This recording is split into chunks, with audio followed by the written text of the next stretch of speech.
Welcome back to Let's Not Sugarcoat It. Season 3 is here and we're excited to dive into the core of communication, relationships, and leadership.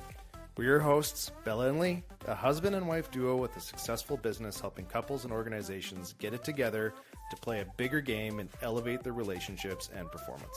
We believe in keeping it real, so each week we'll bring you incredible guests, entrepreneurs sharing their authentic experiences, along with episodes featuring just the two of us tackling the tough topics. So, if you're ready to enhance your connections and sharpen your leadership skills, you're in the right place. Let's get started. Okay, well, welcome back to another episode of Let's Not Sugarcoat It. Today we have Dr. Paige Roberts in. She is a sports psychology consultant and former endurance athlete who leverages her experience as a competitive distance runner to address the mental and physical challenges faced by athletes. With a bachelor's degree in exercise science, a master of social work, and a doctorate of holistic health, she specializes in the effect of disassociation on performance and recovery. After experiencing severe injury due to ignoring pain signals, Dr. Roberts developed the Performance Neurotraining Program, which includes her energy optimization program and alpha imprinting technique to help athletes realize their full potential. So welcome, Dr. Roberts. Yeah, welcome. Yeah, Grateful to be here. Super excited to have you. I know we went on a retreat and I got to know you a little bit on a personal level, and you are just a wealth of knowledge. So I'm curious about how you got into this profession and how your story shifted your trajectory into this work. Yeah, I mean, the story starts when I was pretty young. I started having health issues at about age 7. So I started having like gut dysbiosis. And so that fueled this kind of already understanding how valuable health is and having to alter your daily patterns and behaviors to maintain health. So around that time, it was through Children's Hospital, all this kind of stuff, we had to alter my diet, right? So I had to cut out wheat and dairy at that time in my life, which is, I'm 42 years old. So this was a long time ago before everyone was gluten-free and all these kinds of things. Yeah. And so that was really my first experience with understanding how valuable health was. And around that time is when I really started getting into sports. I started skiing at 5, but then I got into just running and riding my bike for fun and swimming and playing softball and whatever sports were available to me. And so as I got into middle school, I started to experience shin splints. And so I started seeing physical therapists, trying to figure things out. And it got into the point of realizing I had really loose, elasticy joints. So it's this Ehlers-Danlos syndrome. And there was suspected that that's what really started causing all the gut dysregulation, the inflammation as a child also, because with that disorder, you are very susceptible to inflammation and food sensitivities and leaky gut. So that went into this whole journey of having to work with PTs and getting severe stress fractures just from running the repetitive patterns. And then going into we won state my junior year in high school and having multiple stress fractures in my shins and stuff. I had to kind of shift my focus to swimming. And then my high school swim team school bus crashed, which caused all these neck issues and torn muscles in my shoulder and starting to deal with post-concussion syndrome. And so back to the physical therapist and really understanding at that point that, hey, I wanted to study exercise science and health because I'm not going to accept that I'll never run again, that I'll be in a wheelchair by the time I'm 20. It's like I wouldn't accept that. I realized that there are ways to manipulate the human body. So it really kind of started out as like what we call now biohacking of like, hey, I'm not going to let this genetic condition and these past injuries rule my life, as well as trying to understand other issues with the post-concussion syndrome stuff. That was very new at the time, and no one really understood that basically everyone 80% of individuals with post-concussion had sleep issues. So that sent me in this journey of understanding the mind component with the physical component. So at 22, I ended up, I was out of undergrad, had my degree in exercise science, was working in a hospital as an EKG technician, telemetry monitor, got into a car accident and got another head injury. And that's when the post-concussion syndrome symptoms were worse. So started seeing all these specialists, trying to figure all that out. And that's what got me attracted to Dr. David Grand's work around EMDR and brain spotting. Did that on myself, then went on and got my master's in social work like him to be able to help other athletes and individuals struggling with the things that I had. So that's kind of where it all started, of then Mm. starting my practice and moving forward. But in undergrad, I'd had an athlete friend complete suicide, and he was a football player. So when things started to kind of line up, I'd lost another friend to suicide back in Steamboat Springs. He was a ski instructor like me, and it was 10 years after. So Dustin completed when I was 19, and then Sean completed when I was 29. And so that got me on the track beyond just the trauma piece of head injuries, of just understanding why high performers complete suicide. And that's right around the time that we started looking at the CTE issues and all of that. So I my first mentor was the uh, you know, lawyer that was litigating the NFL and NHL and NCAA around the sports concussions. And so started going to a lot of neurology conferences and concussion conferences, and just really figuring out, learning from Dr. Mickey Collins, who was in this movie Concussion that they had. He was played by Alec Baldwin in that movie, but really looking at his model and how he was reversing CTE and adding in the other pieces beyond the altered state trauma reprocessing technique of the photobiomodulation, the near infrared and red light therapy on the brain, and then doing the QEEG brain scans. So it all kind of grew from this trying to figure things out, trying to help myself, trying to help others, not wanting others to struggle as well. And just really biohacking. You don't have to accept. I still run to this day, so I'm not in a wheelchair by any means.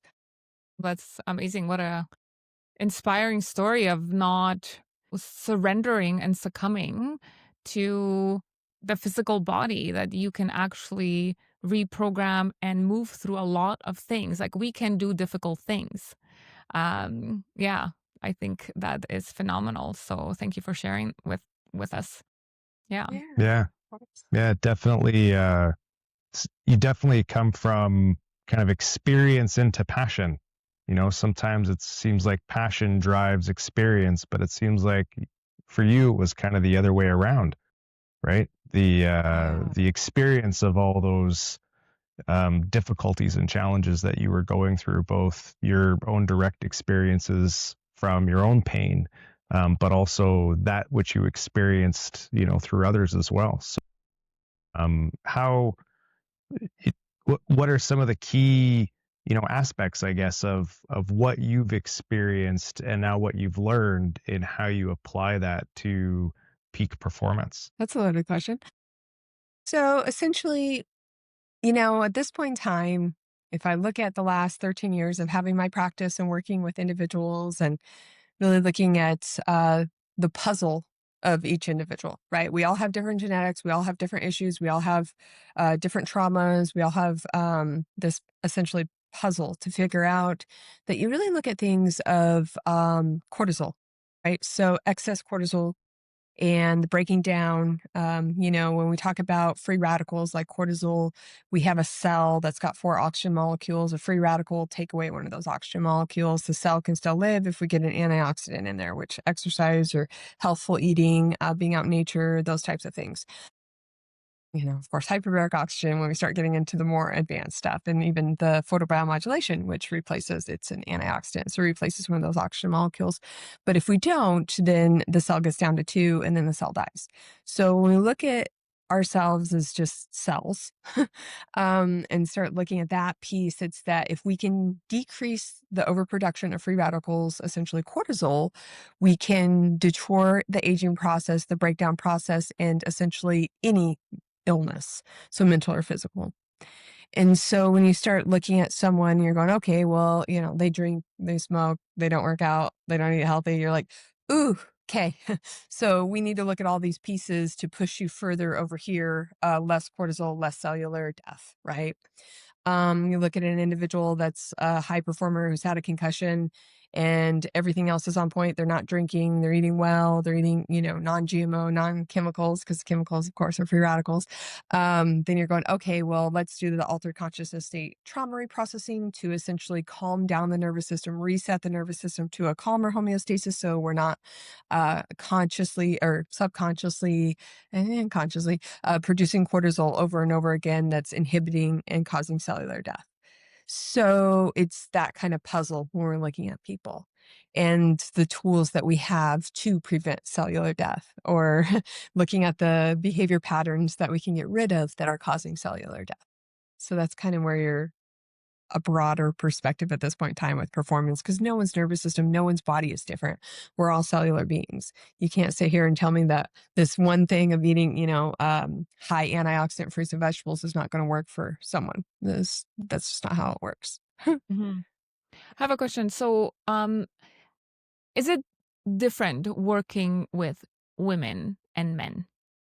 Like what techniques do you have or which tools do you need to pull out? So Especially because are you working with all range of athletes or are we just like younger or older or So I do pretty brief work, right? Like, so I do about 10 to 20 sessions with someone. And depending on what level of competition they're in, depending on when their career ends, if a career ends in middle school, high school, college, national level, when they hit 30, whatever that looks like. So it's like I will work with an individual. We do about 10 sessions up front.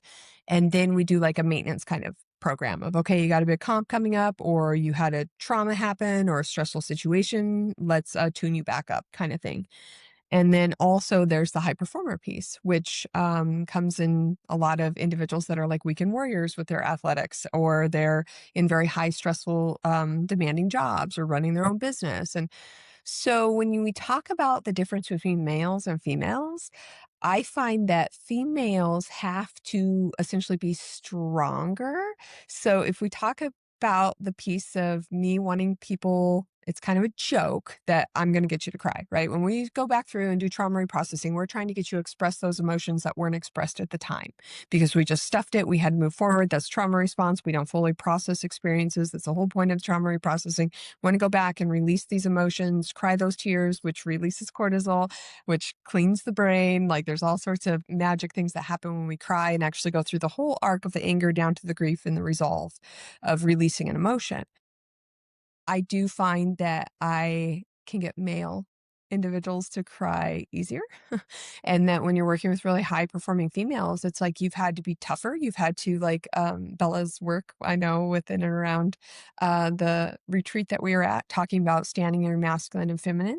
It's like I find that working with females, there's another layer of having to have this kind of mental toughness and allowing for the vulnerability, and especially in athletics and business, of course.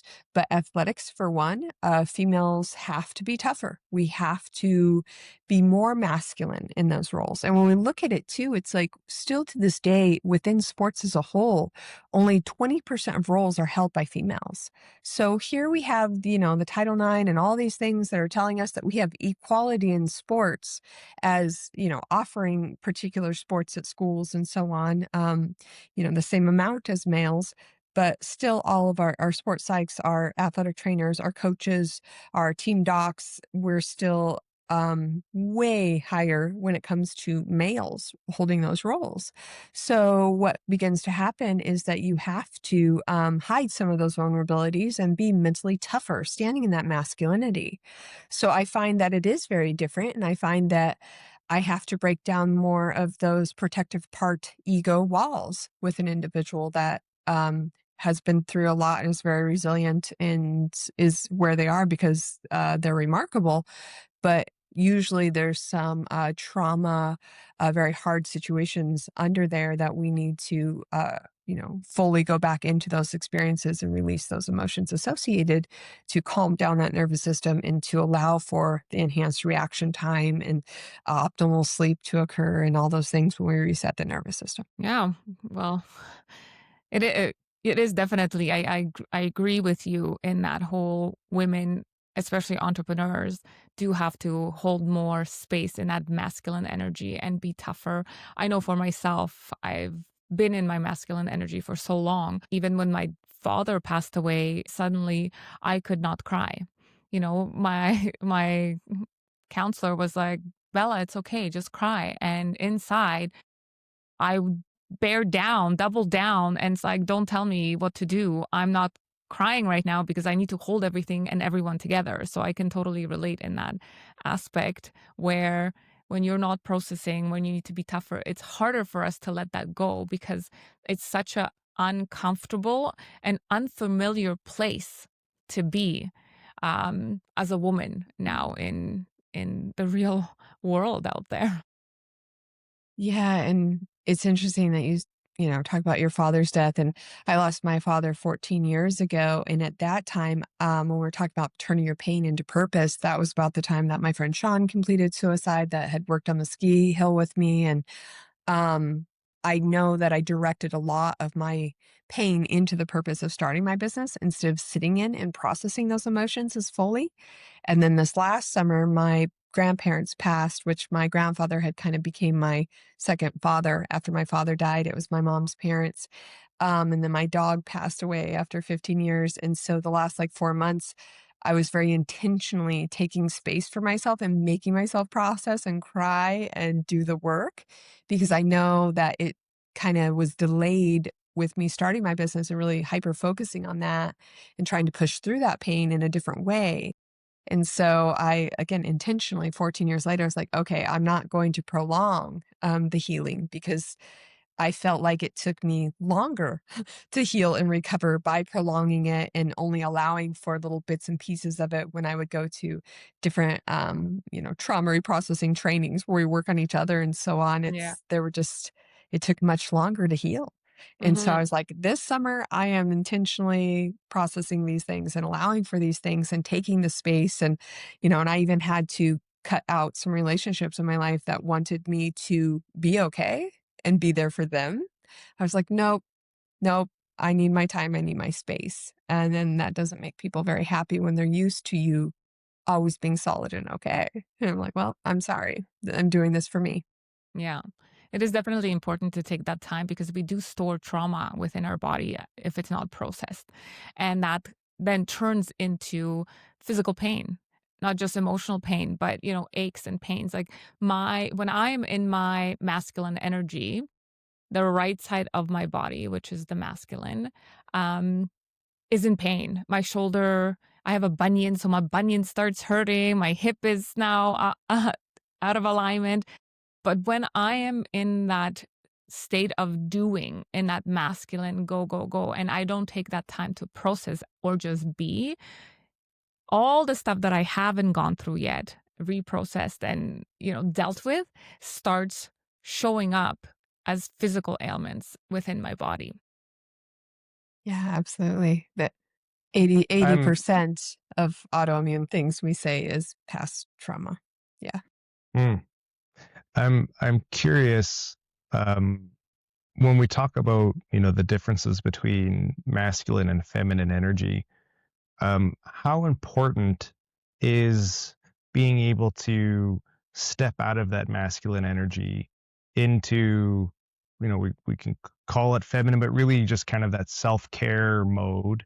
How important is that to peak performance for both men and women? Because I think, whether it's in sports or in business, entrepreneurship, right? Peak performance, I think, has this tendency to draw out of men and women that masculine energy, right? It is a go go go. It's all about achieving, and that's where we tend to see everybody burn out when you're in that space too much.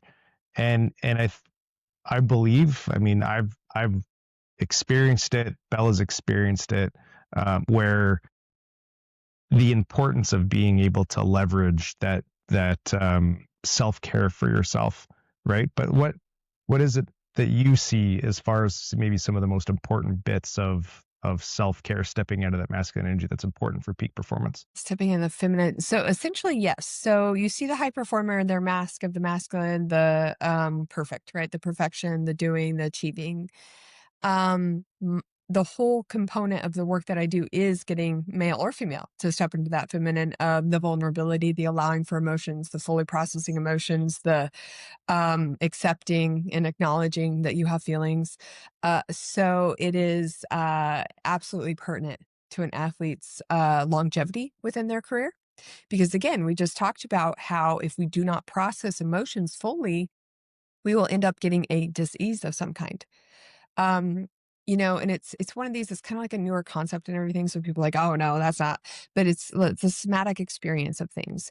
We hold on to emotion in our fascia. So if we start looking at sports injuries and some of those things, and even just flexibility, because flexibility is really important when it comes to longevity of joints and muscles and overuse injuries and deterioration, that you will have a longer sports career. Absolutely. And as a high performer, if just as, entrepreneur and all these things, it's like, if you don't have your health, you have nothing. There's no way that you can make money if you're not healthy. That just won't happen.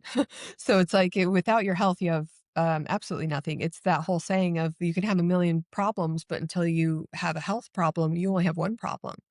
And so it is absolutely pertinent for individuals to step into that femininity, to accept and allow for, to get out of that disassociation that maybe you had to go into and just completely disassociate from those feelings that were never acknowledged as a child, and stepping into and reprocessing those and then moving forward in this, like, yeah, I do have feelings when this person says this to me.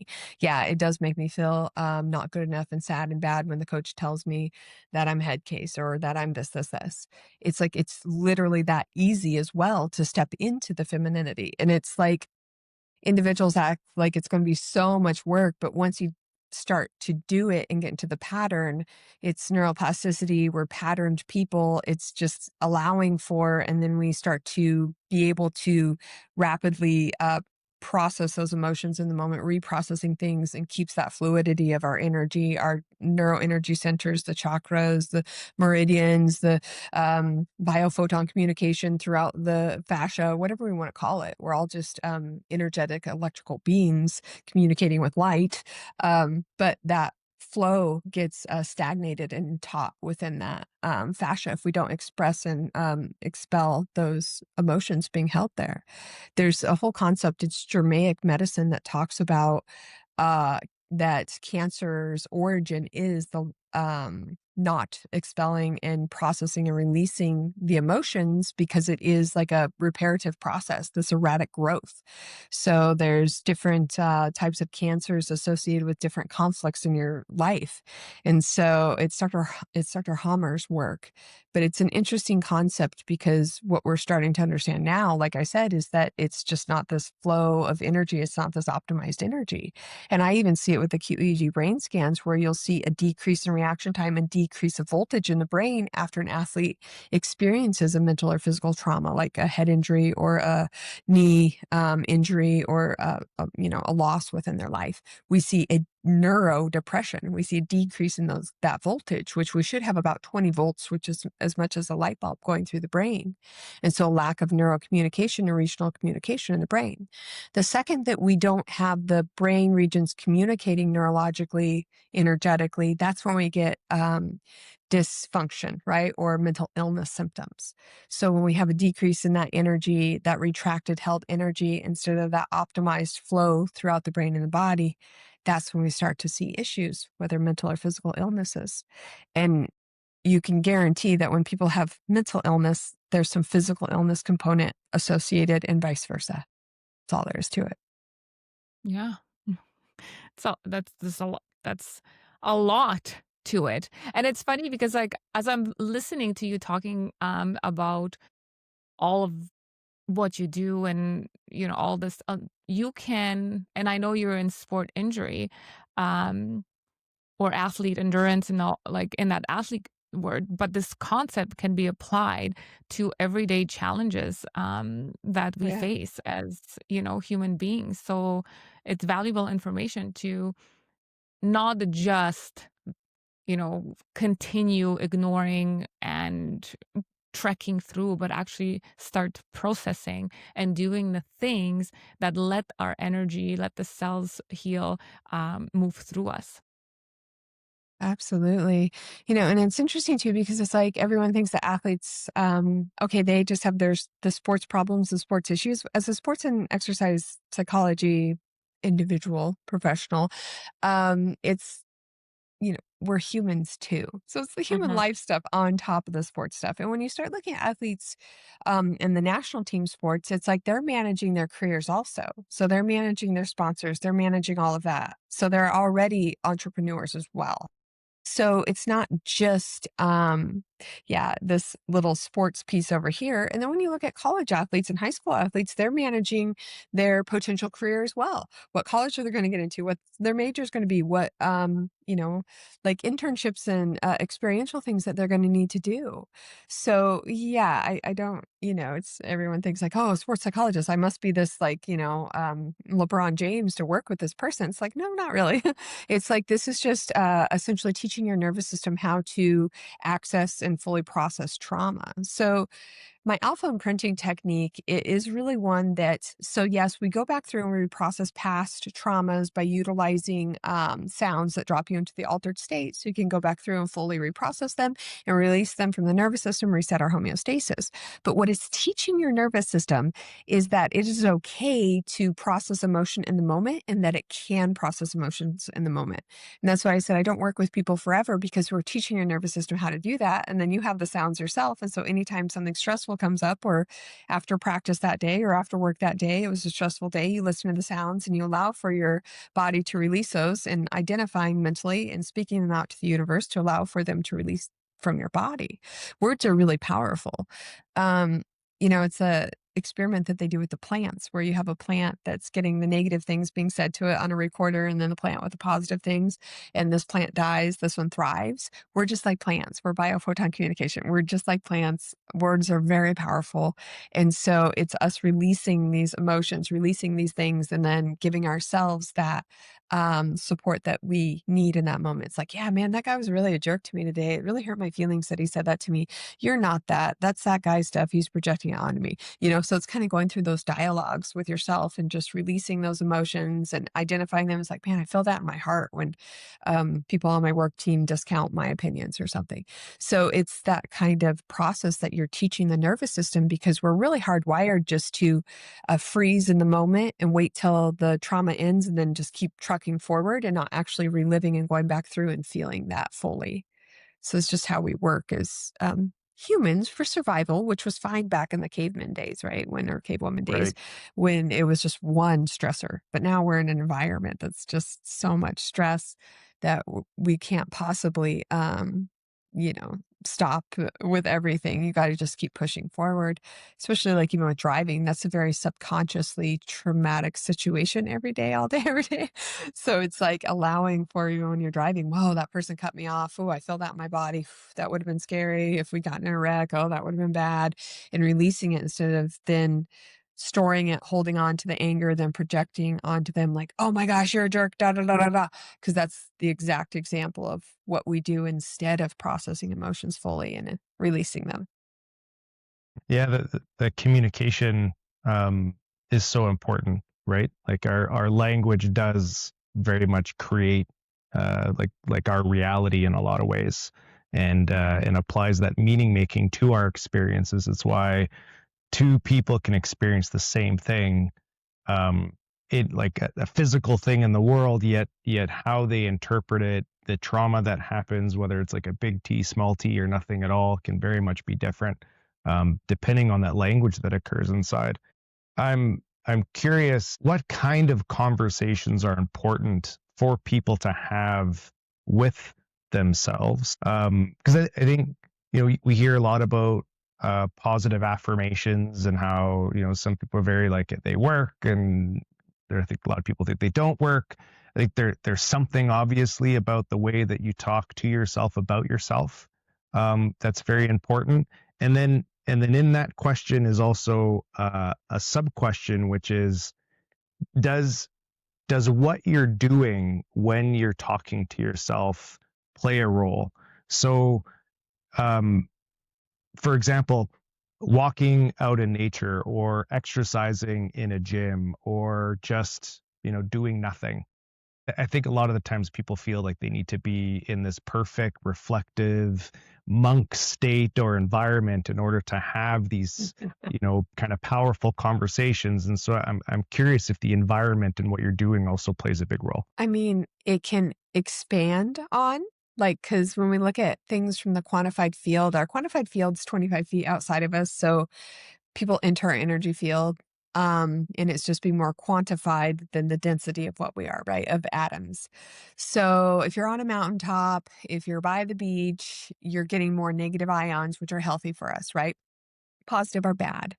There's actually been studies where they've shown that individuals who are grieving are actually emitting positive ions. So they're actually literally causing, essentially vibratory pattern decrease in those around them. And so it's like vibes are real.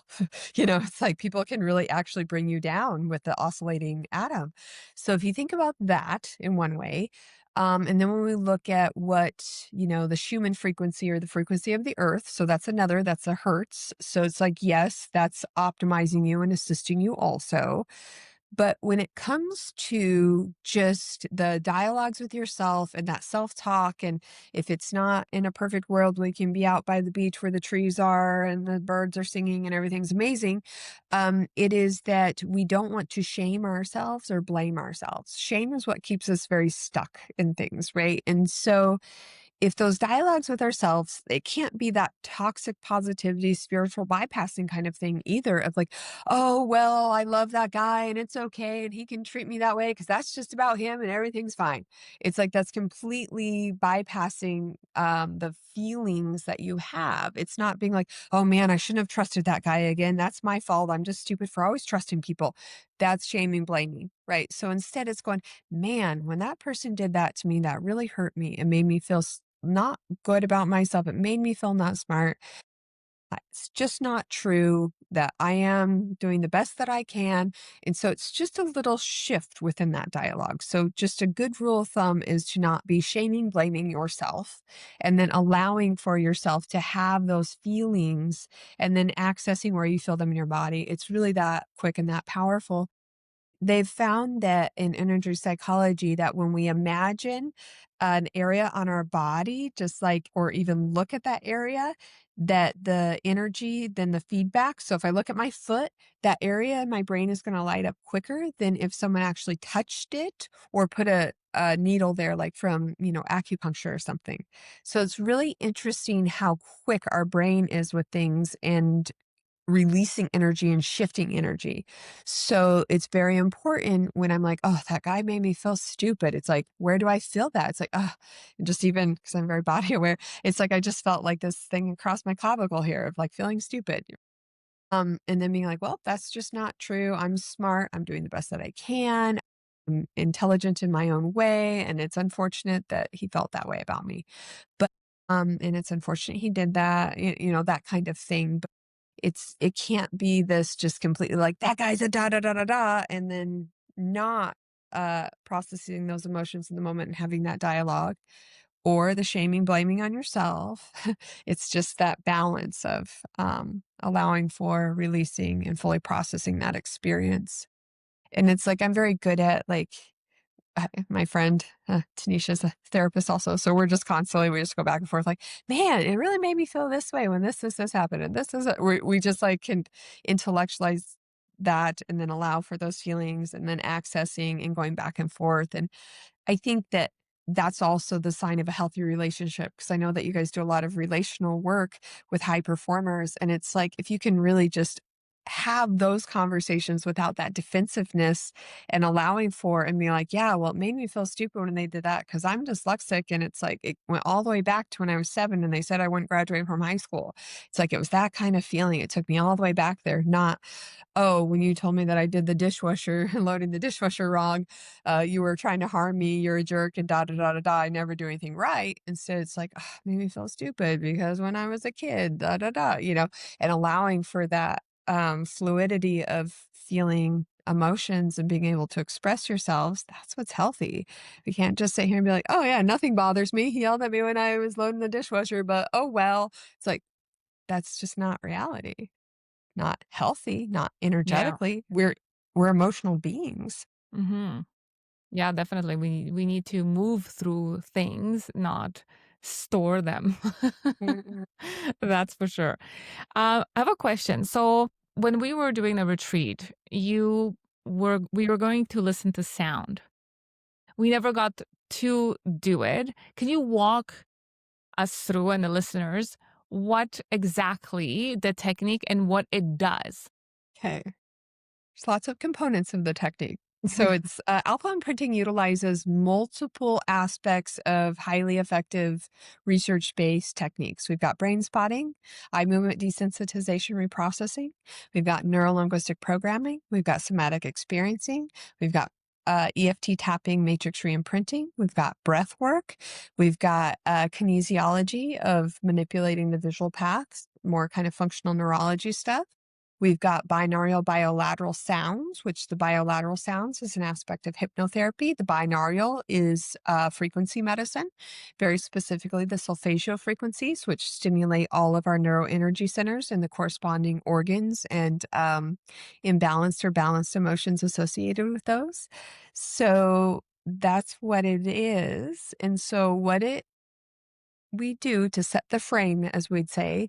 And if it's like a one-on-one or even in a group, we didn't listen to the sounds, but we did take a couple of the deep breaths, which drop us into the alpha brainwave or the altered state.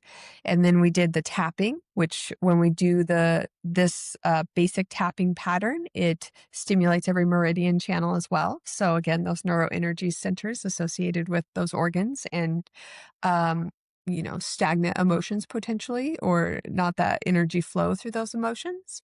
And then we also allow for our eyes to go where they need to go because we access information. They call it the brain spot of where the eye is oriented to. That's where we've attached to and linked in a memory that accesses a memory network. And then the sounds just will drop you in way quicker than breath work or the doing the EFT tapping, matrix reimprinting tap. However, the expectation was already set because energy is very powerful. My energy field was 25 feet out. I'd already been listening to the sounds right before I came in. Energy begets energy. We call it co-regulation coherence. They're mirror neurons, whatever we want to frame it as, but it's all the same thing. So when I came in there, everyone's nervous system synced with mine right away. And that's what I do even when I'm working with individuals, either online or here in the office, is that I listen to the sounds every morning so that I'm already in the alpha flow and the altered state to work with people so that they're syncing off of me and pinging off of me the whole time. We're all connected collectively, energetically. And so the second that we're dialed into someone, we will just automatically sync up with them, even online, which is what's kind of cool about online. Um, so yeah, we have to drop in, and that's where we can access memories that we could have disassociated or disconnected from because they were so traumatic. When we cover one eye or the other, we will actually access different memories, even if we set the frame of, okay, go back to kindergarten when you're ashamed by the principal that day for coloring on the wall. Each eye, if I have you tell the story, it will be different. Same thing with like a concussion experience. Like, oh, okay, I was playing hockey and I got checked and slammed into the boards. Each time you tell the story with each eye and then both eyes together, it's you remember more pieces. It's really a fascinating thing. The brain is like 80% visual though. So when we're manipulating and working with the eyes, we're able to access more neural networks. How we store trauma is that we create a consolidated memory, and then if another traumatic experience or cortisol driven experience occurs, it links up to the past ones and becomes a stronger neural network. So over time, this is what we call the complex PTSD. We start to live in a high cortisol state all the time because we're constantly reactivating all these neural networks and bringing that cortisol level to a high level, and then start to get more of that deterioration and the autoimmune stuff. So you go back through, you fully reprocess those things, and each time the homeostasis resets to a calmer state, and then we're deactivating or re-imprinting that whole memory network to a calmer one. When we're processing trauma, it's really important to be with someone that is a secure attachment, because my nervous system being calm while yours is going back through the experience, plus the sounds keep you in alpha. So we can't ping up to high beta or get you back into a flashback or into a traumatic experience. That's one of the issues with doing trauma work is people are like, well, I don't want to re-traumatize someone. It's like you have to set up the anchor of the individual. You don't want someone by themselves. They even talk about we don't want someone going through the ACE test, the Adverse Childhood Experiences test on their own if they've had a lot of trauma, because they could go into a flashback and get stuck in that high beta brainwave, high cortisol state, sympathetic nervous system dominance. So we set up the safety of the sounds that drop your brainwave state into alpha or keep you in the middle of the sympathetic, parasympathetic. And that's where the healing is, right? We want to be in more parasympathetic dominance.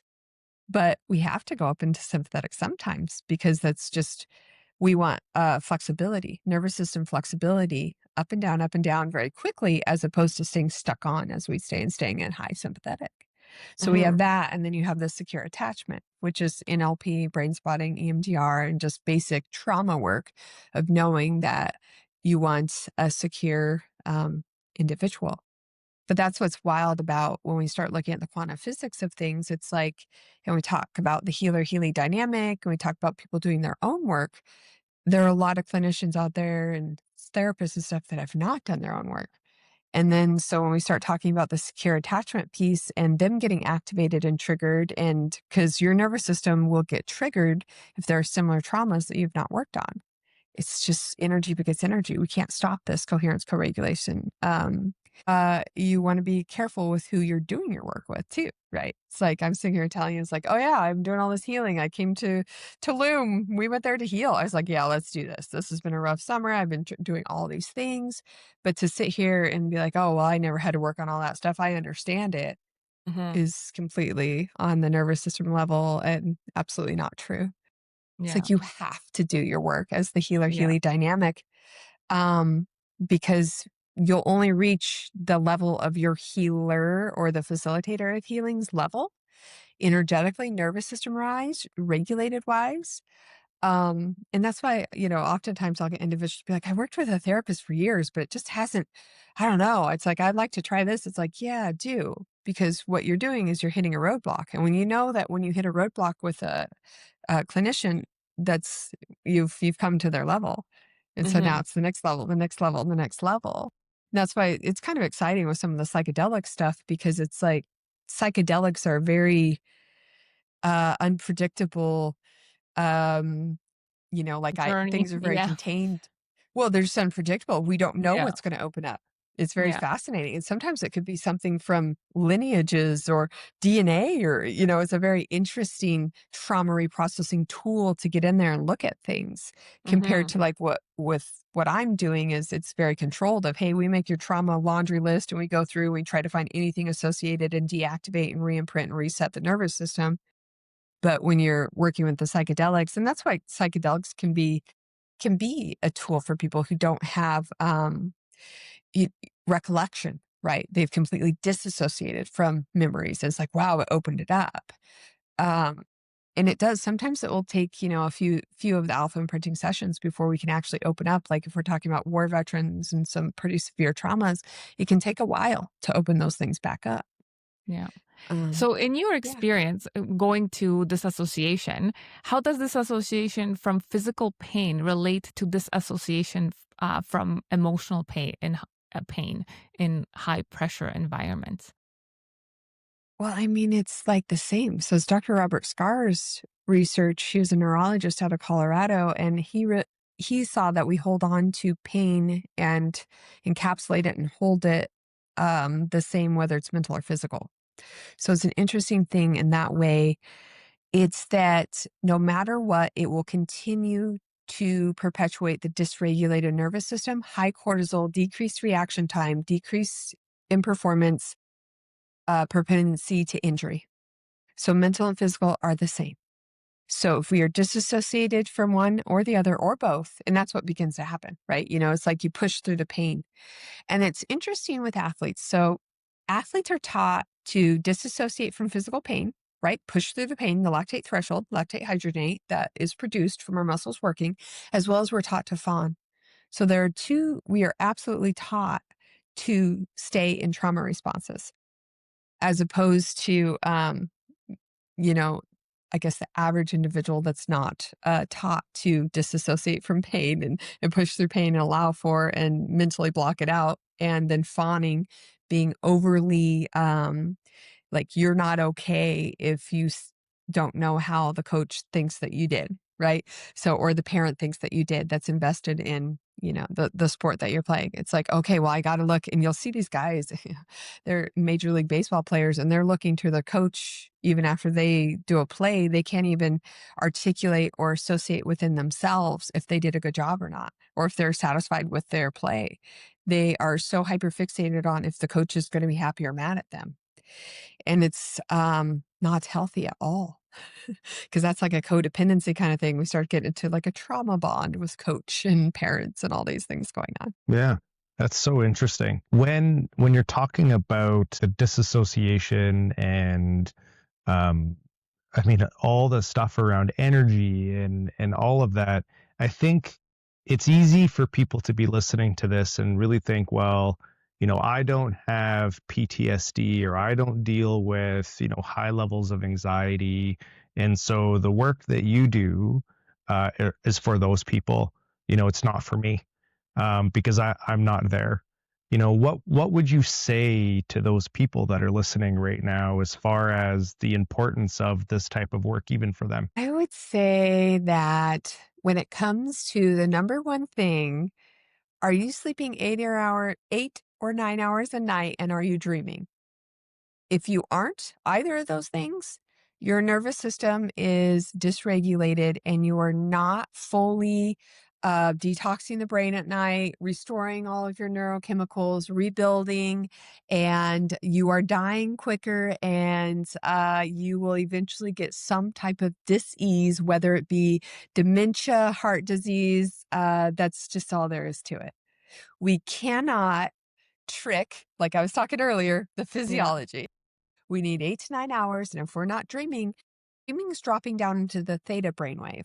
And so if we're not dreaming, and that's one of the bigger things when I start working with people, they start dreaming again. They're like, oh my gosh, I haven't dreamed for years. I'm like, yeah, dreaming is really important. And even Freud back in the day talked about dreaming as when we were going back through our emotions and fully processing them from the day. That's why they're like kind of erratic and all over the place. But dreaming is very, very important. That REM sleep's very important for the human growth hormone, brain-derived human growth hormone, the neuronal sheath around the brain or around the neurons, as well as that NRF2 detox pathway. So we're either like pushing towards cancer disease or towards the fountain of youth with the NRFD, NRFD, NR, gosh, I just said it wrong.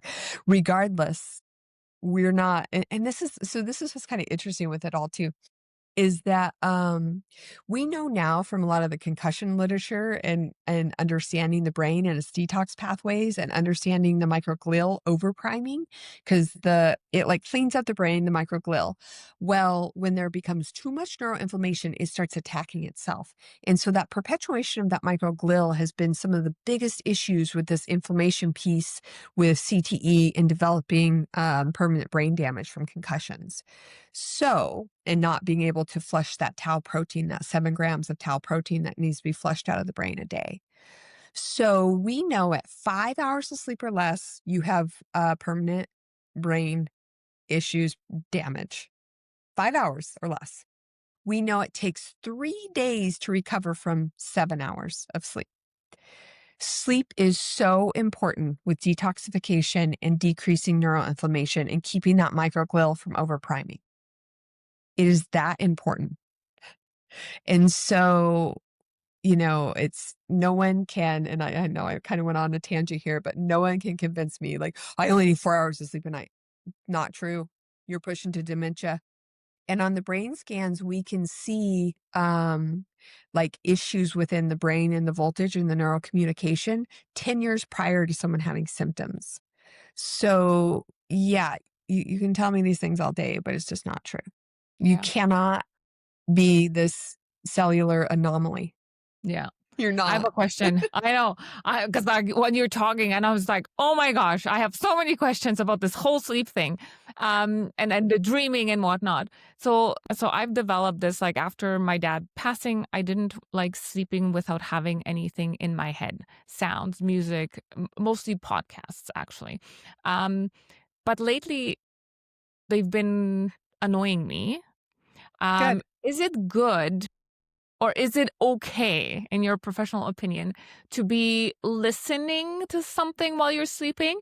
Or should we be sleeping in silence to give Sleep our brain some. Sleeping in silence is gonna be best. When you're describing to me that you need something to distract you, that's a trauma response. That's like people that have to have a constant noise around because it distracts you from the calm of potentially going down some of those pathways. So it's actually like a PTSD trauma response when we think about people that have to have outside noises. So it's interesting too when you're going to fall asleep, if you have rumination and your nervous system gets activated, that's a huge indicator that there's just still some unresolved things there. And it may not be the thing that you start to ruminate on and go into. Because what happens is we start to attach to current things if there's past things that have not been fully deactivated or in that network.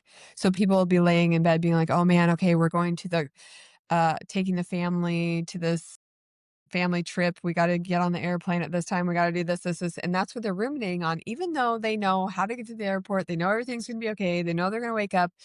But that's just kind of how our mind works, is that we focus on this current thing outside of the past thing. And you see it with relationships. It's like, well, he said he was going to stop eating such and such. And when we went out to dinner, he ate that. And I just can't do this. It's like, huh. Okay, so that creates some lack of safety in your mind that he's not doing what he said he's doing. He could die from eating bad food. Okay, I get that. But what's really under that? It's like, oh, because mom and dad always let me down because there's no predictability and we never had food as a kid, da da da. You know what I mean? Like there's something under that that's, we're hyper focused on this thing of this evidence of this thing that we have to worry about. So that's would be my opinion. But you have the sounds and there's another kind of process, like if you feel comfortable of just like literally listening to the sounds and talking to your husband, because I know that you guys have done a ton of work and just like going back through experiences of things that didn't serve you as a child with him potentially. As wonderful as our parents are, there's still going to be those little things that we could go through and like, yeah, when he did this to me, that kind of hurt my feelings. Oh, yeah, then when he did this. And what happens too when you drop in with those sounds is you remember, like I said, even without manipulating the eyes, memories that you didn't remember. So you come out of the disassociation with things. But to just kind of try that to see if you can keep bringing your nervous system down a little. Okay.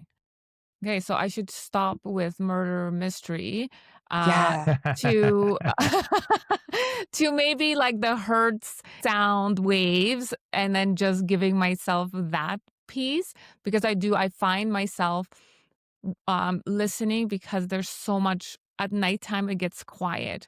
So the hamsters, I always say the hamsters in my head whip out the second wheel and start going both at the same time.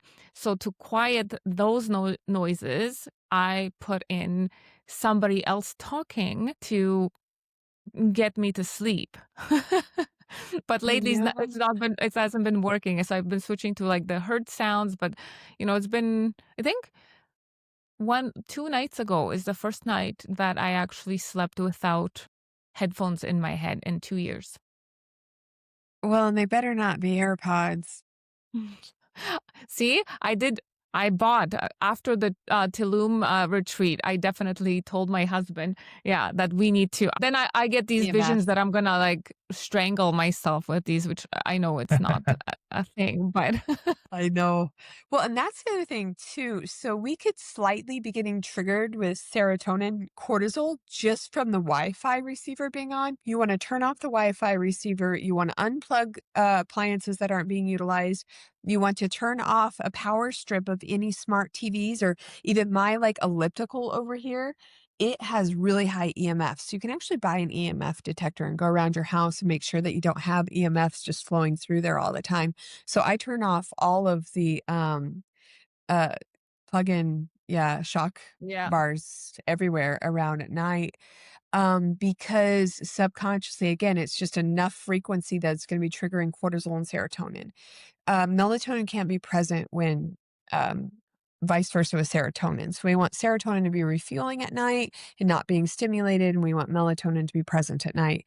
And they just did this study how like taking melatonin could potentially weaken your heart. And it's like, yeah, because if you're still with the serotonin and the cortisol from all the EMFs and from not sleeping well and not detoxing blue light at night, obviously that's triggering serotonin. So then that's keeping the lack of melatonin. Melatonin's a good methylator detox for the brain, but we don't necessarily want to have to take it because it's almost as strong as like it's like a hormone, right? So we don't necessarily want to have to take melatonin.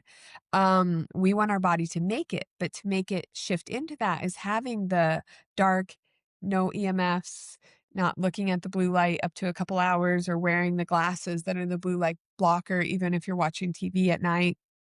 There's just little things that you can do to tweak and help your hormones. Yeah, definitely. That bit.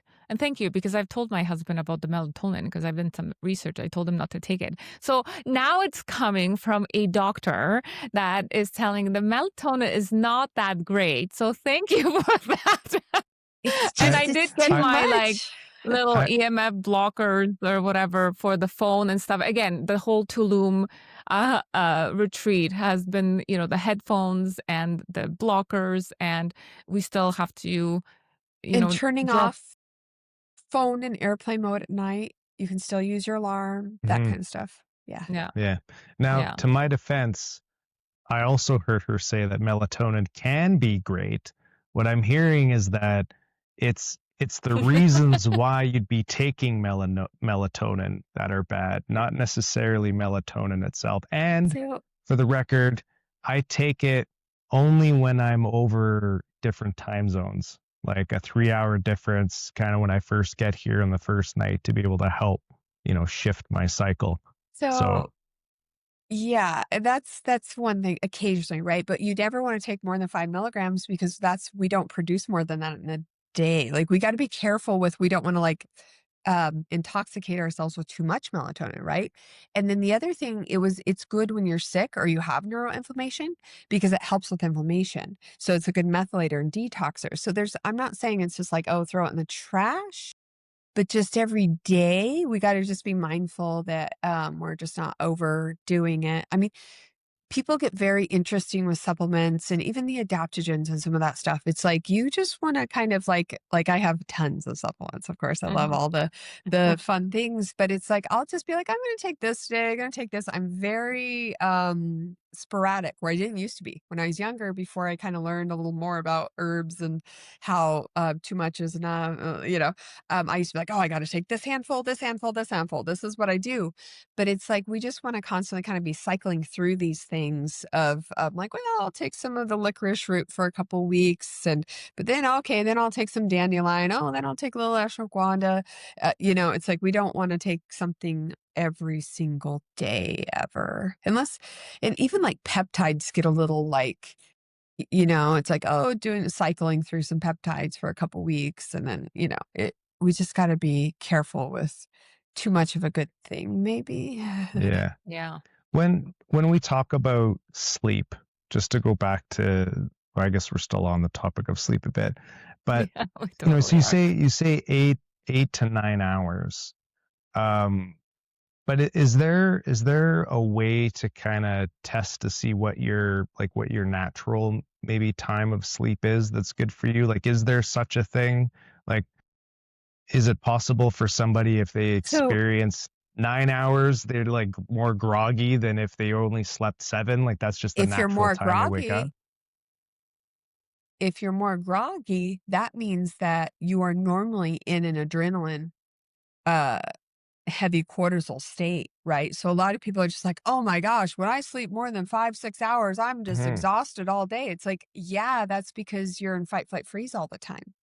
And there are times when I don't get enough. It's like, I hate saying, I'm pretty big stickler about my sleep and protecting my hours, but it's like I know that feeling. Like, man, I only slept about 6, 7 hours last night, but I'm all fired up today. Everything's good. Oh man, I'm more productive today than when I get 9 hours. But it's because those adrenals got triggered. So that's like, and a lot of people just run heavy on those adrenals, and that's where you get that burnout, just that autoimmune thing just slams you, especially as females, because we use a lot more neuro energy in our brain. We have more communications in our brain. Like there's really a huge correlation with high performing women and the burnout and the autoimmune stuff. So it's like we just got to be really careful, because it's like your immune system cannot thrive without the neurochemicals necessary in the brain. And it takes 8 hours for all of those to restore. The dopamine, serotonin, GABA, all that good stuff. And then when you look at the detoxification window, 10 p.m. to 2 a.m. is optimal. That's when you're doing your most detoxification. So we found with the concussion stuff is you didn't want the kids sleeping all day. We wanted to keep their circadian rhythm back on track so that they were detoxing in the proper time. So 10 to 2, those are the magic. They say that potentially an hour of that sleep is like double, outside of that window. So it's very important to flush that tau protein. All the other toxins from the day is during that time. Yeah. So it Yeah, matters. This is it's cool perfect. research we've seen out of the neuro community. Yeah. I'm smiling because I mean those are my hours, because Lee was always, night owling and sleeping till late. He has shifted now to more of my Good.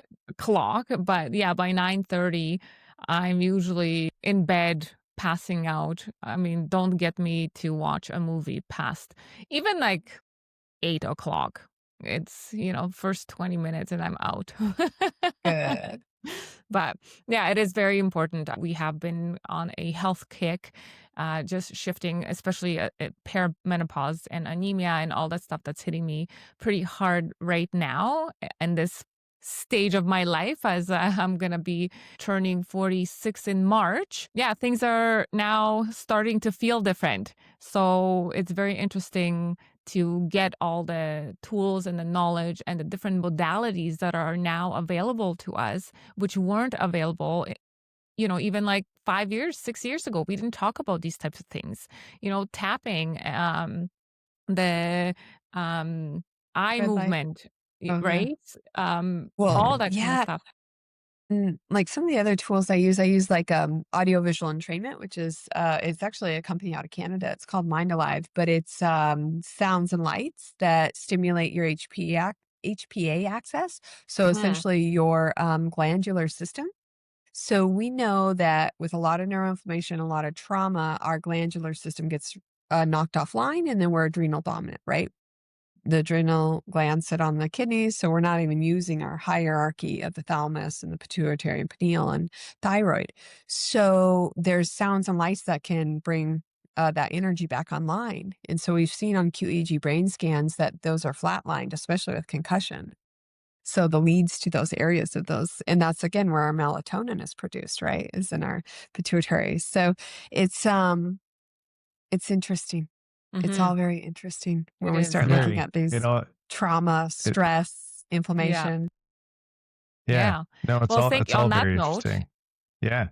yeah, we could totally, I could totally be talking for hours because we are on this health and wellness and just trying to introduce different modalities and techniques. There's so much information out there. It's hard to maneuver by yourself, but having somebody like you come in and focus and hone it in on certain things is much easier, because then we don't have to navigate that understanding by ourselves.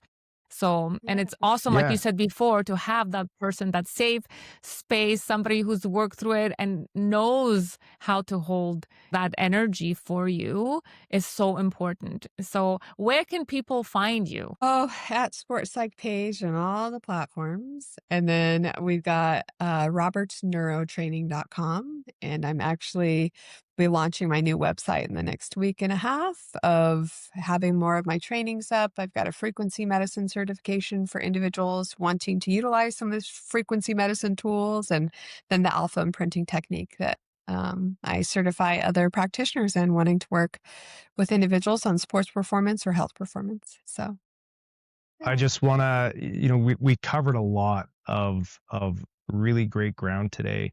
And while people are exploring what you have to offer, what are maybe the top 2 or 3 takeaways that our listeners could take and implement right away that you think are, some of the best? I might be forcing you to narrow it down, but just what could people start doing right now to help their either get into a high performance I state more than what they are, or prevent the decline of performance? Well, the sleep piece is huge. Okay, so the sleeping, tap tap into the tapping sequence anytime you're feeling stressed. Humming, whistling, laughing, smiling all drop you into alpha brainwave. Yeah, the breath works free, walking in nature, putting your feet on the ground. Just by doing those things, oh gosh, turning off the Wi-Fi adapter, unplugging things that are not in use, all of those things will make a really huge difference in your life if you just do those things that are all free that you can do right now. Amazing. That sounds amazing. Yeah. Okay, well, thank you so much. Until next time. Yeah. Thank you guys. We hope you enjoyed today's episode and gained valuable insights to elevate your life and business. If you found value in our conversation, spread the love. Share this episode with family and friends, and let's grow this supportive community together. And don't forget to like and follow us so we can reach more amazing people just like you. Until next time, remember, let's not sugarcoat it. Keep it real, raw, and unfiltered.